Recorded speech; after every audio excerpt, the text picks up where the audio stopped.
I want to talk some about feelings, and there's actually thousands of words to describe different feelings. Sort of like the Eskimos have several hundred words for different kinds of snow. We've really focused on feelings. We only have one word for snow, but a lot of words for feelings. There's also been historically a kind of a need to find out, what the basic feelings are, to define basic feelings. And there's usually 4 to 8 that get on the list. And it's interesting because current researchers' lists are not much different than the lists of Greek philosophers. There's usually about the same, so not much has changed in the way of feelings. Very often pain, pleasure, anger, disgust, fear, anxiety, grief, shame, excitement, sometimes shock, appear on the lists of sort of basic feelings. I think that in recovery we sort of have our own list, and it usually is mad, sad, glad, scared, shame, and guilt. And some places throw lonely on there, and I would add hope as a basic feeling. And actually the last list that hope appeared on, and maybe the first, was Thomas Aquinas' list in the 1300s. Now, if you think of when Thomas Aquinas, who was a theologian, was writing, it was during the Great Plagues. And so I would guess that hope would feel pretty basic. That if you didn't have hope, it's a pretty depressing kind of setting to be in. And it seems to me, in some ways, with what's going on in our world and with our planet, that we need hope again. And so I believe that hope is a belief in the betterment of our lives, of the human species, of the planet. I think that part of our basic feelings list is an effort to keep it simple. And it really is effective. If you look at what's going on in the therapy process and you define it in terms of mad, sad, glad, scared, shame, and guilt, it really does tend to simplify things and make it helpful. I think that each feeling is like a gift. But it's a strange gift in that if we leave it unwrapped and we hold it in, repress it or deny it, it tends to fester and create problems in our life. And then the feeling has us rather than we have the feeling. When the gift is open, when the feeling is opened, then it provides some wonderful benefits. Our feelings serve as guides in our life. They give a lot of meaning to our life. A lot of the ability to make connections in our life come from our feelings. I think that the first one that we can talk about is anger. And when we have a lot of anger because of being around a lot of anger, whether it's repressed or overt, we sort of absorb it, we get enmeshed in it, it gets projected on us. We have anger about how we've been used or abused, but usually there's a message that we can't express that anger. Or we're afraid of the anger because it looks like the violence that we've experienced and it makes us like the offender. And so we try to repress the anger. But then the anger has us again. And it may take the form of withdrawal and isolation, maybe passive aggressiveness. It may be impatience. It may be sideways criticism and cynicism. It may happen as temper tantrums.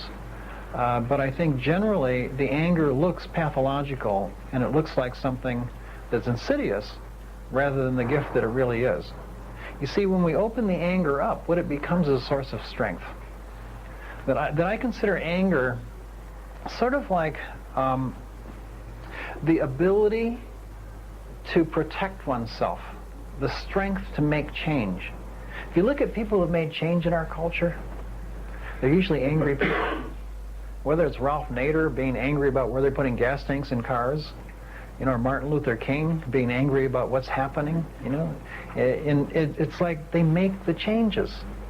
Now, if Ralph Nader can change the lives of a couple 100 million people because he's pissed off about gas tanks, what can we do in our own lives with our anger and making change. And rage is often separated from anger and seen as sort of extreme anger. But see, I even think rage has its gift. And the gift of rage can be to develop a sense of outrage. Outrage against abuse, violence, environmental destruction. And I think that we need that outrage as a part of our guardianship and spirituality. Feelings are actually rather simple. If you don't talk them out and work them out, you tend to act them out. And the feelings that we repress form a basis of subsequent behaviors. Now, I don't believe, though, in all the let it all hang out all of the time stuff. There are times to suppress the anger, especially if you're angry at an employer who's got a short temper and fires people easily. It's like, then you have to deal with the anger in another way at another time. I also don't believe some of the myths that we're taught about feelings, like that no one can tell me how I feel. I don't believe that. I believe generally, in fact, that people can tell me how I feel about a week and a half before I know how I feel. I can be angry for a full week and a half before I know I'm angry. Other people knew it as soon as I got angry. So first of all, people can tell us how we feel. The other myth that we have is no one can make me feel anything. I don't buy that either. Some people do things that make me angry or that hurt me, and that's the reality of being human. It's like we're interconnected. If somebody, runs over an animal I have because of carelessness, I'm angry and I'm hurt because they took something that I cared about, a pet. And so that's just the reality of life, that people can make us feel things. I think that we are always responsible for what we do with the feelings. And many of our feelings come through our perceptions. But some things are so basic that it's just a natural human response to have these feelings. I think that the mad sad, that sadness is really part of the healing process. Our anger can, by the way, our anger can also do some things like illuminate the past. As soon as we start getting mad about what went on, we have more awareness of what went on. I think that our anger can also be a source of strength that guides us home to ourselves. I see it sort of as a winnowing flame. And it's also part of a bonfire of passion in our life. The sadness is more like the cleansing solution. It's sort of like an antiseptic that heals the old wounds. What I'm really talking about is the whole gamut of grieving. Because within grieving are all of the feelings, but that stage of grieving where we have the sadness is where so much of the healing does take place. It is the healing feeling. In fact, I always say that there's no leaving without the grieving, there's no healing without the feeling. And that for many of us, the sadness is also repressed. I think when we repress our feelings, we do get in trouble with the feelings. Repressed anger tends to be alienation and isolation. It tends to breed frustration, resentment, and sometimes a deep rage that gets turned inward and can become depression. If we repress the anger, people sort of bounce off of our anger, and they can't get close to us. And some of us really don't realize how angry we are, but we do notice that no one seems to get very close, and we're not sure why. It's that they're bouncing off our anger. People will stay away from us if we're angry. If we repress the sadness, though, we are the ones that push others away, because the closer they get to us, the more we are likely to feel that pain. In fact, I think we push ourselves away as well, because the closer we get to us, the more we're likely to notice the pain. I don't believe in the concept that there's one deep, original pain issue in our life. I think some of us have some real big hurts from the past, but I think pain can be cumulative. I think there's a lot of things that have hurt us. I do believe that a lot of our lives, though, are controlled by unresolved grief, by the losses in our life that we've never been able to grieve. That grieving is really the way that we move on toward the new, the way that we leave the old. The one constant in life is change, and all of change involves loss, and all of loss requires grieving. And so just the natural movement in life requires a grieving process. But for many of us, the losses also include the loss of our self-esteem, the loss of our trust, the loss of our sexuality, the loss of our dependency, the loss of our family, the loss of our parents, the loss of pets, the loss of siblings, the loss of so many things, loss of work, the loss of our interest and curiosity, and those are all part of the grieving process. It's also, as in recovery, it's important to grieve the loss of the addiction as well. And that's a part of moving on and letting go of the addiction. Because in some ways, the addiction was our best friend. In some ways, the addiction did help us get through. In some ways, for most of us, the addiction were some of the good times of our life as well as the bad times. And so it may have been like a marriage, and maybe a bad marriage, but we still have to grieve a bad marriage as well as a good marriage. So even grieving the loss of the addiction. I think that sadness shared creates intimacy. It's a part of our vulnerability. I think it's a part of the meaning comes from our ability to have the sadness.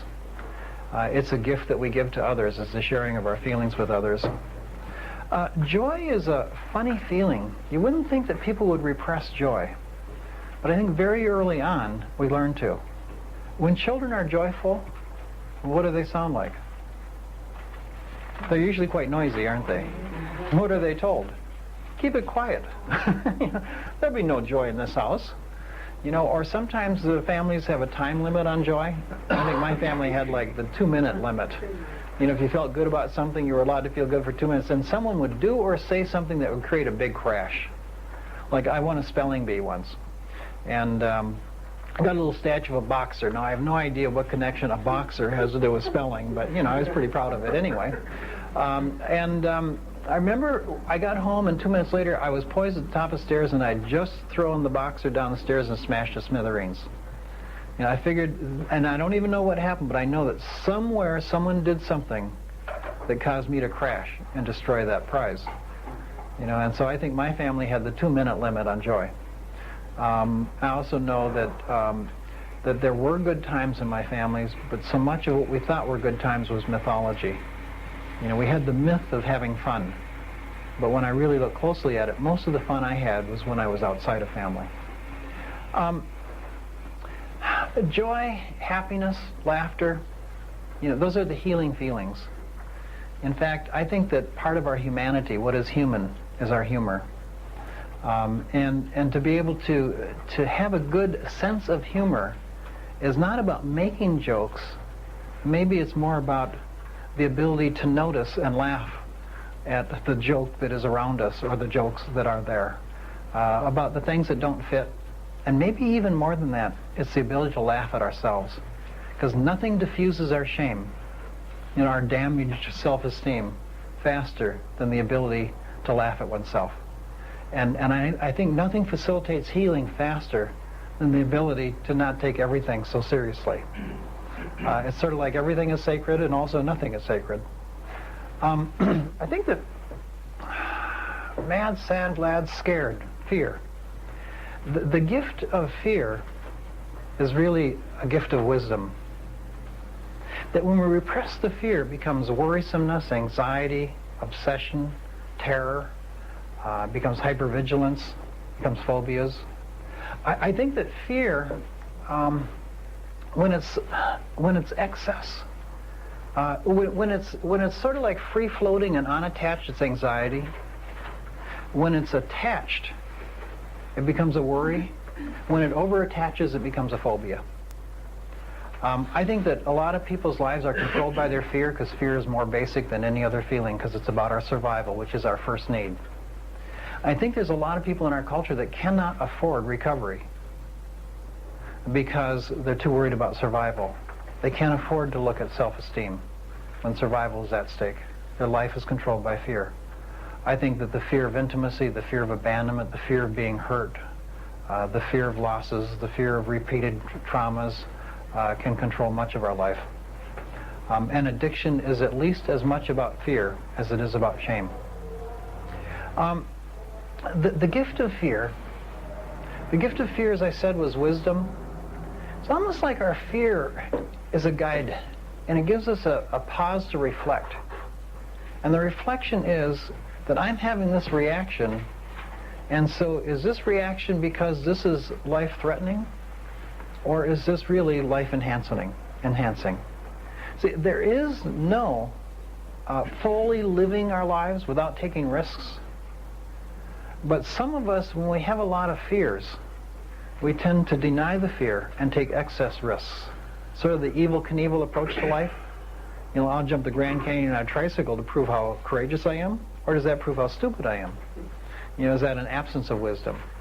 And some of us do things like we'll have an affair, you know, we'll do something dishonest, we'll take a risk and do something that seems exciting, when in fact it's very life-destructive. And sometimes the fear itself is a part of an addictive process, that intensity addiction. But some of us have our fear, and we are controlled by the fear, and it overwhelms us, so we become like life's wallflower. You know, I'm over here kind of standing on the wall, and I'm watching life happen. But I'm afraid to get out there. And let's say it's like a dance. I'm afraid to get out there and dance. Why? Well, first of all, if I ask someone, I might be rejected. And secondly, if I start dancing, you know, people might laugh at me. So I'll stay on the wall. You know, the interesting thing, though, is if I do go out there and get rejected, what have I lost? Where do I end up? Back where I started. You know, so what difference does it make? You know, in fact, you might even enjoy the trip out. The trip back is awful, but, you know, still. I used to enjoy dancing a lot. And something happened, though. I was at one of my brother's wedding dances. And he's had several. And he was out there dancing, and I hadn't seen him dance much at all. And he dances very weird. He sort of like dances the tune of several different drummers all at once. And different parts of the body are in different rhythms. And so I'm laughing away, and the person I'm with turns to me and says, "Oh, your brother's dancing." And they didn't notice what I was laughing at. And then she said, "Well, he dances just like you do."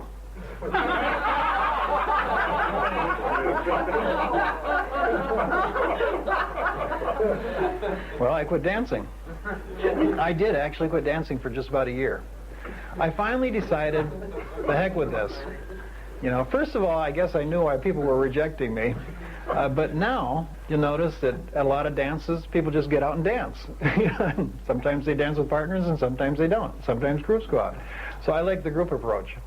The other thing is that if people are laughing at me and they're having fun and I'm dancing, I'm having fun, who cares anymore?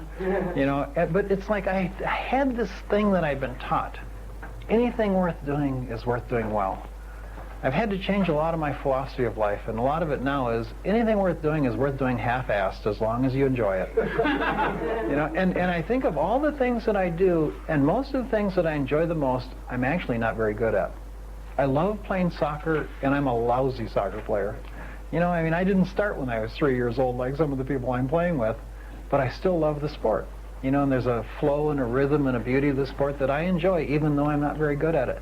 And that is so different for me, because there is so much of my life that was controlled by that fear of not looking good. You know, and how do you learn to do something, first of all, unless you can just go out there and do it? I think that shame is such a malign feeling. We're taught that shame is toxic. We are taught to get rid of it. And I don't buy that at all. Oh, when shame is repressed, it becomes a felt sense of self-hate.